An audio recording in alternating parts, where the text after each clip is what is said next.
Before we go into this particular subject in the book, I think it may be interesting to learn the basic idea of energy, or the principle of energy.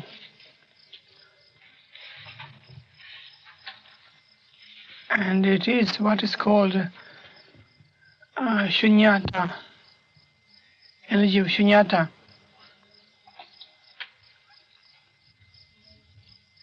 And from this energy of shunyata, or the emptiness, or voidness, rises the active energy, which is called the dakini, or the feminine principle of energy. And this particular energy is all-pervading energy within the state of mind. And often this energy manifests itself as either destructive or else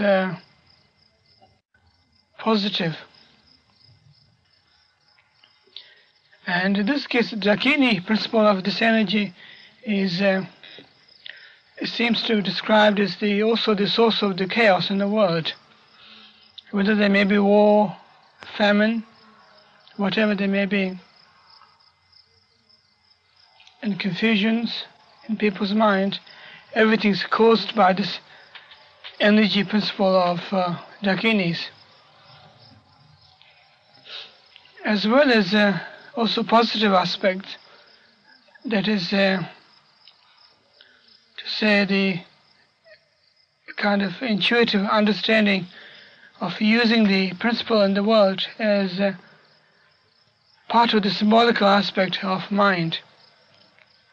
And the person is able to use them and live with them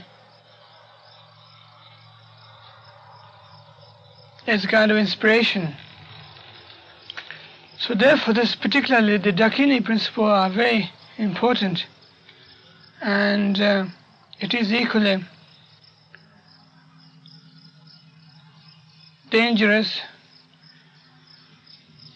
as well as beneficial, because in other words, one's dealing with one's energy flow, and if one becomes too fascinated by this flow of energy, one can quite easily, automatically become involved into playing with this energy within oneself, and one could abuse and misuse this energy, which could bring a person into nervous breakdowns, complete destruction of oneself as well as one's friends. So therefore, this dealing with the energy is very important in the practice of meditation, as well as connected with dealing with life as a whole.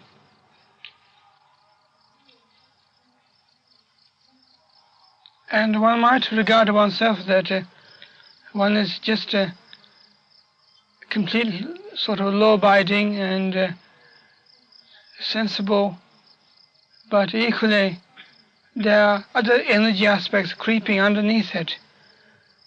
It isn't a question of just purely trying to be aware and watch oneself and try to do good, trying to be sensible, trying to be good. But it is equally also dealing with one's own powerful energy flow, which could manifest it as love, hate, jealous, pride, and all sorts of other manifestations. Not necessarily they are particularly bad as they should be condemned, but equally they have this particular source in it which could bring, if we misuse this energy into great extent of purely trying to survive for one's ego state of mind, of one's ego. And if everything is channeled through just purely convenience of one's ego and not dealing with the energy of it, then there'll be certain amount of chaos all the time. And meditators who meditate in a cave or retreat, huts or tent, what have you, find this particular aspect of projection of oneself is the Dakini principle of energy.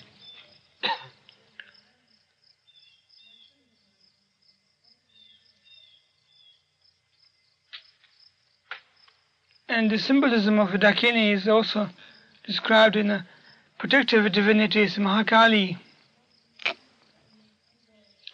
And the symbolism is that Mahakali is in the dark color because she is associated with the dark, black.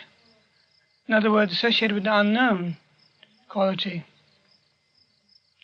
of the energy. That energy has limitless expansion, so one could use either ways. So it is limitless. It is infinite. And this particular Mahakali rides on a donkey, which is also symbolically in the East regarded as the father figure. And generally a donkey, a particular certain type of donkeys are kept in order to produce mules. So there's a sort of donkey as a father figure of the father of all the mules for pack mules. And the mule is also associated with a kind of feminine, genteel, and patient and obedient. In other words, sort of automatic reflex of the ideal sort of housewife principle.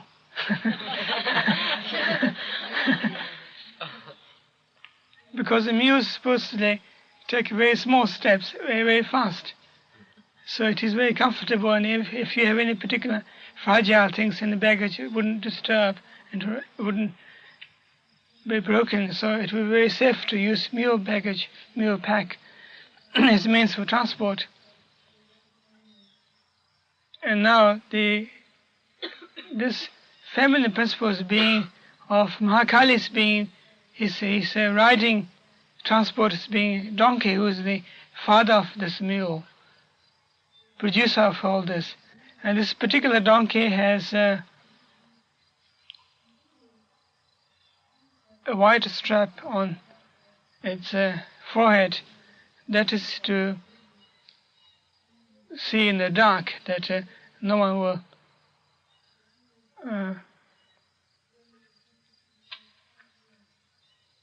accidentally would bang against it in the dark.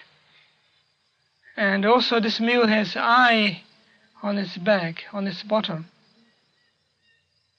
which is according to the mythology that when this particular female principle called Mahakali, who once existed in the realms of gods, and she's being very mischievous and very naughty, in other words, trying to create all sorts of mishaps, purely playing practical jokes like thing, creating accidents and creating famines and wars and flus and epidemics and so on.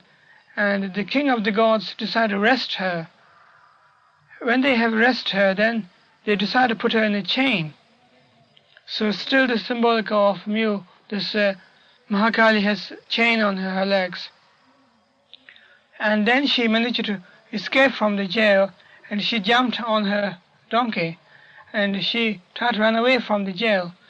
And the armies of the gods, as well as the armies of the death, the Yama, was also part of this, because the Yama is being the inevitable quality of the time, and they didn't want to have any particular unpredictable happenings in the world at all. They want to be everything predictable, and everything must function in a compulsory manner.